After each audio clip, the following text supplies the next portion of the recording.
선관위가 유철한 직무대행이 있어요. 상임위원, 선관위 중앙선관위 상임위원이신데 뭐 대통령이 밥 친구라고 하니까 본인은 부정했습니다만은 직무대행의 사퇴론과 관련해서 대응하는 문건을 만들었다고 합니다. 그래서 이게 뭐 무슨 대응 그러니까 한마디로 사퇴하라는 내용이 어떤 국회에서 나오면 여기에 대해서 대응한 문건을 만들었다는 거예요. 근데 뭐 그래서 지금 유철한 위원이 갑자기 태도가 달라졌죠. 원래는 책임지겠다고 했는데 물러나는 게 책임지는 건 아니다. 오히려 책임감이 없는 것이다. 뭐 이런 식으로 얘기를 하고 있는데 김영 대변인 보시기에 이 문제 어떻게 해결? 그러니까 전 정말 화가 났던 게 네. 원래 이런 사태가 발생하게 되면 피감 기관 입장에서는 당연히 태스크포스 만들어서 네. 팀을 만들어야 되는 겁니다. 네. 그 팀을 만들어서 그 팀이 해야 될 일은 이 사건을 수습할 수 있는 방안에 역량을 최대한 쏟아야 되는 거죠. 즉 다시 말해서 국회에서 피감 기관으로 나갔을 때 피감인으로서 나가서 어떤 식으로 말을 해야 그리고 어떤 식으로 대응을 해야 국민들이 가지고 있는 의혹을 해소할 수 있고 국회의원에게 어떻게 해명할 수 있을까 그런 게 방점에 맞춰져야 되는데. 네. 중앙선관위 세 팀 16명 규모로 만든 대응팀이 했던 일이 결국에는 유철한 직무대행의 본인 방어를 위해서 힘썼던 거 아닙니까? 그러니까요. 그거 할 역량이 아니 저희 청문회에서 이분 어떻게 행동하는지 다 봤잖아요. 네. 기억이 안 난다. 아니면 오히려 호통치기도 했고 네. 장난치는 겁니까? 이 정도면 이건 기만했다고 봐요. 이거는 선관위가 저희가 늘 지난번에 한번 말했었지만 본인들은 헌법기관이고 우리에게는 헌법기관이라는 방패를 통해서 이번 것도 시간 버티다가 넘어가고 법 개정 들어오면 권한쟁의하고 감사 뭐 하겠다 국회에서 뭔가 하겠다 권한쟁의로 넘어간다 방어 전략을 이미 처음부터 그러니까 다 요식행위를 했던 것 같아요. 국정조사에 임하는 자세라든지 그 다 요식행위 것 같고 그래서 답은 특검밖에 없는 것 같습니다. 네, 진짜로. 근데 저는 좀 다른 포인트인데 그 국회에서 자료 요구를 6월 23일 날부터 해가지고 네. 뭐 7월 1일까지 뭐 1,100 건을 요구를 했대요. 근데 거기서 나온 게 2건밖에 없다는 거예요. 그런데 지금 보면은 이 자료가 작성이 된 게 6월 29일이라는 거잖아요. 네. 근데 너무 자기네가 자료가 너무 방대하고 많아가지고 국회에 못 줬다라고 하는데 그 사이에 이렇게 자기네 위원장의 어떤 맞아요. 거취에 대한 자료는 굉장히 열심히 분석해서 썼다는 거잖아요. 그러니까 그런 부분에 있어서 지금 국회가 사실은 국민을 대표해가지고 이 문제에 대해서 자료를 요구한 것인데 그 부분은 별로 신경 쓰지도 않고 네. 또 위만 보고 자꾸 일을 하는 거예요. 이러니까 자꾸 선관위가 법 위에 선관위가 있는 거냐라는 얘기가 나오는 건데 네. 이거는 정말 조선일보 보도만 보더라도 이건 정말 잘못된 선관위 행태다. 김은혜 의원실이 되게 잘했더라고요. 이걸 보니까 자료 제출 안 하니까 인쇄 내역을 달라고 해가지고 인쇄 내역을 다 뒤져가서 이거 좀 문건이 이상하다 해서 받아낸 자료더라고요. 그러니까 선관위가 안 주려고 했던 자료인데 네. 이 인쇄 내역은 어떻게 다 뜰 수밖에 없거든요. 공공기관에 근무해 보시면 그렇죠. 아시잖아요. 네. 인쇄 내역이 다 뜨게 무조건 흔적이 남게 돼 있거든요. 네. 그러니까 역추적해가지고 굉장히 지금 고생을 많이 하면서 어. 국민의힘 소속에 있는 의원들이 굉장히 고생을 많이 하면서 하시고 있다는 거는 좀 아셨으면 좋을 것 같습니다. 그러니까요. 김은혜 의원이 이번에 선관위 사태와 관련해서는 굉장히 좀 적극적으로 행동을 하시는 것 같아요. 의외로 김은혜 의원님이 네. 이렇게 좀 투쟁력이랄까요? 이런 게 있어요. 뭐 어. 다른 얘기지만 이전에 그 이재명 정부 그 국무위원들 다주택 그 자료도 네. 김은혜 의원실에서 나온 거거든요. 아. 이런 걸 좀 잘 하고 계셔서 야당 역할 잘 해주시고 있어서 다들 지켜보고 있습니다. MBS 여론조사 결과 어제 나온 여론조사 결과인데 그 이번 선관위 투표 부족 용지 부족 사태에 대해서 2030 세대가 부정선거에 대한 여론이 훨씬 더 높게 나타났어요. 그러니까 세대별 좀 인식 차이가 있습니다. 어제 나온 MBS 조사 결과에 보면 이번 선관위 투표용지 부족 사태에 대해서 부정선거가 전체적으로는 없었다는 게 훨씬 많긴 한데 2030 세대에서는 18세부터 29세는 53%, 30대에서는 48%가 부정선거가 있었다라고 했어요. 근데 전체적으로 보더라도 부정선거가 없었다라고 하는 게 47%고요. 부정선거가 있었다라고 하는 게 42%예요. 이제 거의 저는 이 정도면 거의 그 비등비등하다고 생각을 하거든요. 이거 아예 그냥 우리가 뭐 말도 안 되는 얘기다라고 치부하기에는 너무 이번 상황이 심각하기도 하고 너무나 상상 이상의 상황을 이었기 때문에 좀 그런 내용이 있지 않았나라는 생각이 좀 드는데 우리 권소영님께서 생각하시기에 2030 세대가 더 부정선거가 훨씬 더 많았다라고 생각하는 이유는 어떤 부분에 있어서 그렇게 생각을 하는 걸까요? 그러니까 결국에는 이 부정선거라는 단어의 정의를 어떻게 하느냐에 차이가 좀 있는 것 같아요. 그러니까 4050 같은 경우에는 이미 이 부정선거론에 너무 많이 노출이 되어 있어서 네. 부정선거를 말하는 것만으로도 마치 무슨 이 선거 자체를 부정하는 것처럼 그리고 어떤 특정 정당을 지지하는 것처럼 오인이 되는 그런 세대들이라고 느껴지거든요. 근데 하지만 20대, 30대 같은 경우에는요, 어차피 이 부정선거와는 좀 다른 동떨어진 이슈에서 살던 친구들이에요. 아예 정치에도 관심이 없고. 근데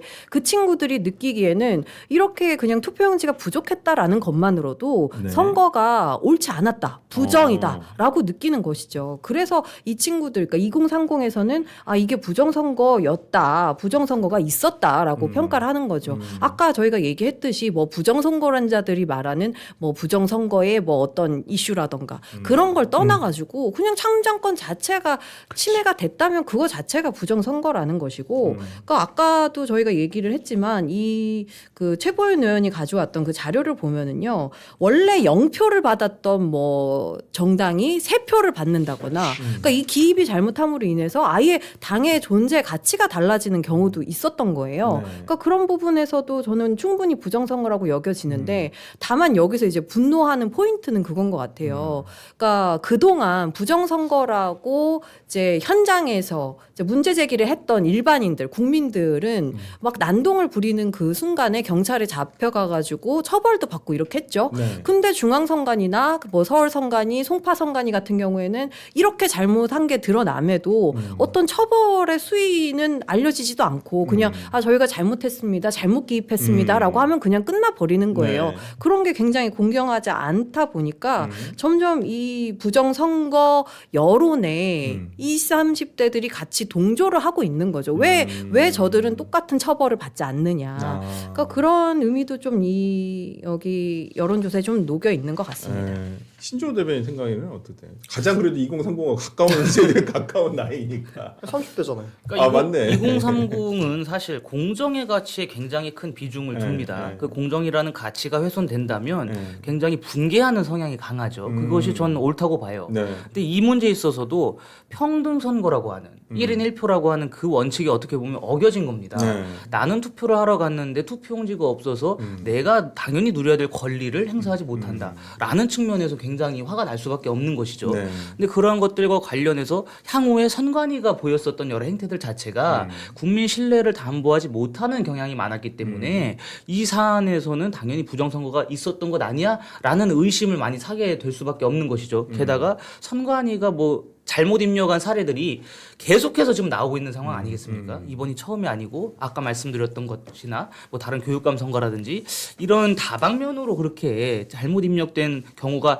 나오고 있기 때문에 잘못 입력이라는 것 자체가 어떻게 보면 선거 결과를 뒤집을 수 있는 하나의 방증 아니겠습니까? 네. 그런 여러 가지를 고려한 결과가 부정선거를 믿는 것 같지는 않습니다. 부실선거인데 소장님 말씀하신 것처럼 그 부실선거를 바라보는 관점에 있어서 부실 자체가 부정한 것 아니냐라는 인식이 전 가능하다고 봐요. 그런 네. 말씀도 전 맞다고 보기 때문에 여러 가지 상황이 좀 종합적으로 고려된 결과가 아닌가 싶고 민주당이 여기서 잘해야 될 것은 2030의 이러한 목소리 이러한 분노를 치기 어린 행태로 치부할 것이 아니라 왜 2030들이 이러한 지점에서도 분개하고 있는지 그걸 면밀히 따져가지고 젊은 세대들의 그 니즈를 충족해줄 필요가 있다고 봐요. 최근에 뭐 민주당이 2030이 왜 멀어지냐에 대한 그 세미나를 열었었는데 네. 그러한 탁상공론 말고 이런 현안에 대해서부터 하나하나 좀 접근을 해가는 노력이 필요하다라고 보여집니다. 아니 그러니까 관련해가지고 최근에 뉴스에 그 뭐 청와대에서 그 과거 문재인 정부에서 있었던 청년 비서관이라든지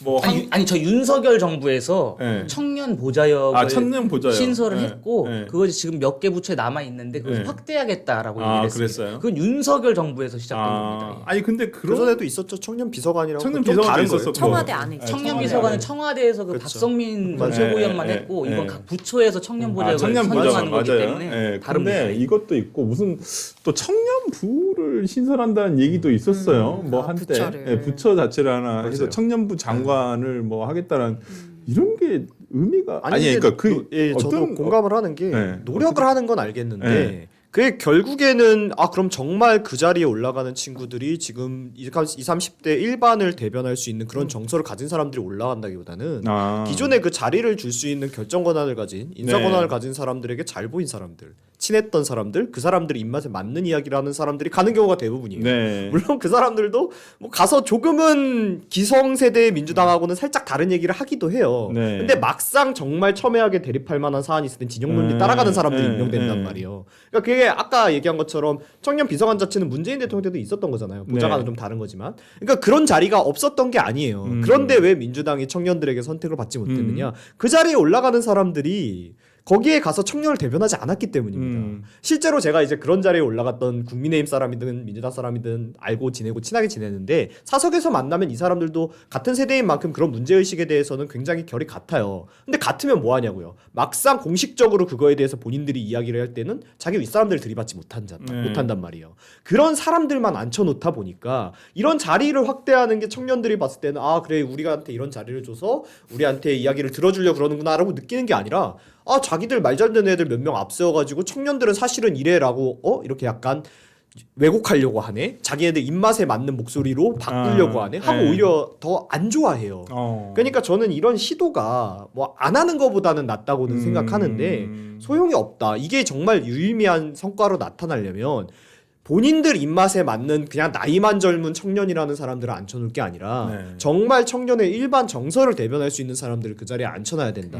근데 그렇게는 되지 않을 것이다. 그러니까 나는 제발 우리 선거 때 보면 특히나 대통령 선거 때 보면 무슨 청년 이렇게 위한다고 막 갑자기 60 먹은 정치인들이 갑자기 청바지에 약간 젊은 힙합 스타일로 옷 입고 나와가지고 예전에 뭐 정세균 의원이 아마 대선 때 나왔을 때 그렇게 했던 것도 같고 제발 그런 거 안 했으면 좋겠어. 뭐 윤 대통령 때도 민지는 오라 그래 이런 거. 맞아. 제발 좀 그런 것 좀 안 했으면 좋겠어. 진짜 청년들이 원하는 청년 정책이란 것은 청년에게 어떤 이 체감이 가는 정책을 하는 것이 중요하다고 생각을 하는 거지. 젊은 젊은 척하거나 젊은 사람들이 나와가지고 말하는 것을 청년을 위한다고 생각하고 있지는 않고 저는 그렇게 느끼거든요.